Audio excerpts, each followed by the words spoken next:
Después de recibir la vacuna, es importante esperar un tiempo para verificar que está bien. El profesional sanitario debe observar al paciente durante unos 15 minutos aproximadamente después de administrarle la dosis, por si sufre alguna reacción inmediata. Sin embargo, es muy poco frecuente que se produzcan reacciones graves relacionadas con la salud. Asimismo, debe estar preparado para posibles efectos secundarios que desaparezcan por sí solos en pocos días, entre ellos dolor en el brazo, en la zona de la punción, fiebre leve, fatiga, dolor de cabeza, dolor muscular o de las articulaciones, escalofríos o diarrea. Si alguno de estos síntomas persiste durante más de unos días o si sufre una reacción más grave, contacte con su médico lo antes posible. Aunque estas vacunas están demostrando ser muy efectivas para proteger a las personas, todavía se está investigando la posibilidad de que una persona vacunada pueda transmitir el virus, aunque no presente síntomas. Por lo tanto, es importante seguir respetando las normas de bioseguridad. Así es, tenemos que seguir respetando los mecanismos de bioseguridad, por ejemplo, nosotros al día de hoy respetando la distancia del más del metro y medio y siguiendo también las medidas para evitar el contagio. Como bien se decía, a pesar de que una persona puede estar vacunada, puede tener el virus, incluso ser un transmisor de él, ¿no, doctor? Sí, de hecho lo vemos con las personas que se infectan. Un 40% de los infectados no tienen síntomas. Tienen una infección asintomática, sin ningún tipo de fiebre, tos, ni ningún elemento que pueda orientar de que tengan la infección. ¿Cómo llegamos a ello?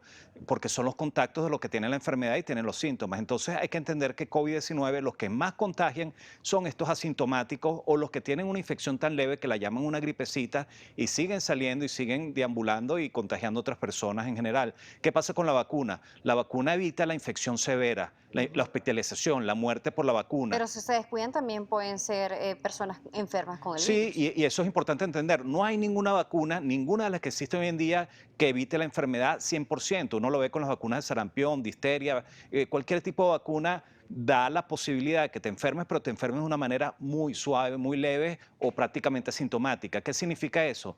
Si tú te descuidas, puedes contagiarte, no vas a tener síntomas, la enfermedad no te va a matar, pero puedes contagiar a otros. Entonces, vacunarse y usar la mascarilla es para evitar que los demás se contagien, como decía en el micro. Solo protegerte a ti y pensar en ti, lamentablemente es egoísta y hay que pensar en esta pandemia de un modo global, humanista y buscar hacer cosas también para proteger a los demás. Entonces, si estás vacunado, ok, estás protegido, pero usa la mascarilla para evitar contagiarte y eventualmente, si estás contagiado, evitar que contagies a otras personas, porque probablemente la vacuna te proteja y no vas a sentir nada y estás infectado. Claro, vemos también otras enfermedades que no tienen nada que ver con la parte respiratoria, como por ejemplo la lechina, la rubiola, el sarampión, que en otras épocas pues hacía que las personas murieran. Ahora, desde que nacemos, tenemos un protocolo de inmunización y dentro del esquema están ellas. Entonces, a las personas que le dan lechina, rubiola y papera, pasa con la molestia, con los síntomas, pero no hay muertes debido a ello. Entonces, eso también es lo que se busca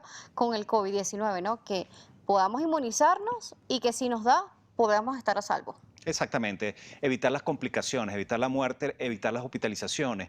Y una vacuna sencilla que resulta muy barato, al final equiparado con lo que puede gastar una persona hospitalizándose, con una hospitalización prolongada, con medicamentos muy costosos. Entonces, mira, hay que vacunarse. ¿Qué pasa con las vacunas? Las personas tienen miedo porque hay un desbordado de mucha información falsa, inadecuada, que simplemente asusta a las personas, pero al final desde pequeños nos han vacunado con distintos tipos de vacunas que nos han protegido contra viruela, sarampión, Ujú. los que tuvieron la oportunidad de ser vacunados con viruela, pero al final esas enfermedades han desaparecido prácticamente del mundo. Nadie hoy en día conoce el polio gracias a la vacunación o casi conocimos difteria después de 24 Sí, años pero de no tenerla. fueron cuadros muy leves que se Sí, pero presentaron. se pudo controlar nuevamente vacunando. Entonces, COVID es la respuesta para vacunar, pero para resolver el problema, la vacuna es la solución al COVID, pero al final necesitamos llegar al 70% y es un camino largo. Claro. Hay países que lo van a conseguir mucho más rápido, pero siguen usando la mascarilla, siguen teniendo las medidas de distanciamiento y de protección, y eso es lo que hay que entender. Entonces,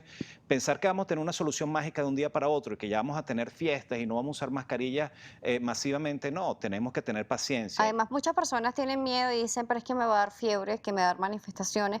Pero si vamos a ver cuando se vacunan a los niños presentan fiebre, presentan malestares, que es cuando se ponen irritados, tienen estos cuadros y se le hace todo el protocolo para que el niño pues esté mejor y solamente pasa unos días. También nos pasa con los adultos en este momento con el COVID-19, a quienes le da síntomas y a quienes no le dan síntomas.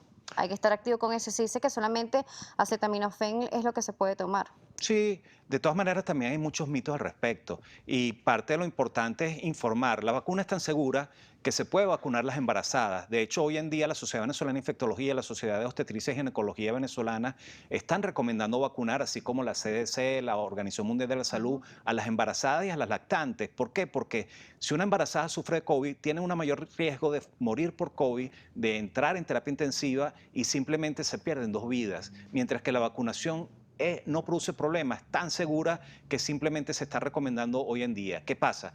Estas vacunas tienen poco tiempo en general y se están estudiando para tener mayor seguridad de su eficacia. Hoy en día se sabe que son seguras y están estudiadas de tal manera que incluso con la de AstraZeneca se vio esos eventos trombóticos que fueron muy raros. Ocurren prácticamente uno en 500.000 y las reacciones alérgicas son extremadamente raras. Uno por cada millón de vacunados a 5 por cada millón de vacunados y al final ninguna persona se ha muerto por una reacción alérgica y son reacciones alérgicas severas que se llaman anafilaxia. Si uno es alérgico al polvo, al pescado, a los mariscos, claro que te puedes vacunar. Hoy en día la vacuna es la manera de evitar morirte por COVID-19 y hay que buscar que todos nos vacunemos. Las personas con patologías, por ejemplo, oncológicas, se pueden vacunar. Sí, definitivamente se deben vacunar. ¿Qué pasa con los que tienen inmunosupresión por cualquier causa? Simplemente la vacuna probablemente no genera una defensa adecuada. ¿Que hay un elemento de seguridad? No. La vacuna va a ser segura, no te va a producir problemas importantes en general. ¿Por qué? Porque no son vacunas de virus vivos. Todas las vacunas que se están usando hoy en día contra COVID-19 son seguras en ese aspecto, no van a producir enfermedad ni problemas. Pero ¿qué pasa? Si tú tienes las defensas disminuidas, no vas a generar una buena defensa y por eso hay que buscar estratégicamente cuál es el mejor momento para vacunar, por ejemplo, una persona que está en cáncer. A lo mejor cuando está con quimioterapia no puede, pero cuando termine la quimioterapia o antes de la quimioterapia se puede vacunar. Por eso es importante consultar al especialista de base, a aquel médico que está haciéndole el seguimiento a cada uno de los pacientes. Y lo veíamos en el micro. Igual con las manifestaciones o reacciones que puedan dar la vacuna. Si tenemos dudas sobre la manifestación y no pasa con el Atamel, por ejemplo, hay que preguntarle a nuestro médico, pese a que no sea el que nos haya vacunado. Definitivamente sí hay que consultar porque hoy en día las personas pueden estar vacunándose y estar infectadas y no saberlo porque están en el periodo de incubación. Y mucha la preocupación que tienen las personas, si estoy enfermo me puedo vacunar. Oye, no debe hacerlo porque si tiene COVID y va a un centro de vacunación donde hoy en día hay grandes aglomeraciones, va a terminar contagiando a los demás. Que si lo vacunan con la enfermedad va a haber un problema. No, lo más seguro es que no va a haber ningún tipo de problema. El problema va a ser que va a contagiar a los demás. Entonces, realmente no hay ninguna contraindicación. De hecho, no hay contraindicación de si tomó leche, embutidos, con el alcohol. Definitivamente no hay ningún tipo de problema en ese sentido. Hay mucha desinformación o mala información. Ojo, si sufre de alcoholismo y cirrosis hepática y tu hígado no funciona adecuadamente, por supuesto que no va a generar buena defensa, pero igual hay que vacunarte. Si sufres de los pulmones, del corazón, de la hipertensión, de diabetes, tienes mayor de 80 años, son los primeros que hay que vacunar, porque si te da COVID, te puedes morir por COVID, mientras que la vacuna, si genera cierta defensa, va a ser suficiente muchas veces para protegerte contra COVID severo, hospitalización o muerte. Doctor Figuera, estaba leyendo esta mañana un artículo que decía que hay personas que incluso con estornudos leves pueden estar infectados y estar transmitiendo el virus. Cuando hablábamos al principio del virus, hablábamos de tos y otras manifestaciones, pero no hablábamos de estornudos. Ahora se están hablando de estornudos para también estas pacientes asintomáticas o con personas que tienen el virus leve. Sí, bueno, las cosas realmente no han cambiado. Lo que cambia es la percepción de los demás, que muchas veces dicen, tengo un dolor de garganta y un malestar en el cuerpo, eso es que me mojé ayer. Y cuando se le hace una prueba de hisopado sale positiva. Entonces, hoy en día, cualquier gripecita, hay que considerar la posibilidad que sea COVID. ¿Qué es lo que corresponde si tiene algún síntoma respiratorio o gastrointestinal? Primero, aislarse. Segundo, llamar a su médico o llamar a alguna plataforma gratuita de llamada. Hoy en día, por ejemplo, llamada SOS de la Universidad Central de Venezuela tiene posibilidad de tú tener consulta gratuita con especialistas en el área. Entonces, lo importante es quedarse en casa y aislado de los demás, porque si tienes un COVID-19 solo con un dolor de garganta, estornudos o un pequeño malestar, si tú sales vas a contagiar a los demás. Y por eso la vacuna sola no es suficiente, porque están vacunando muy pocas personas en el mundo hoy en día. En Venezuela muy pocas personas están vacunadas y todavía queda un alto porcentaje de la población que es susceptible y se puede enfermar. Doctor, vamos a hacer una pausa. A regreso seguiremos conversando con el doctor Manuel Figuera, vicepresidente de la Sociedad Venezolana de Infectología. Así que no se aparte de la programación, nuestras redes activas, @salud_gb y @Daniela J. Salas.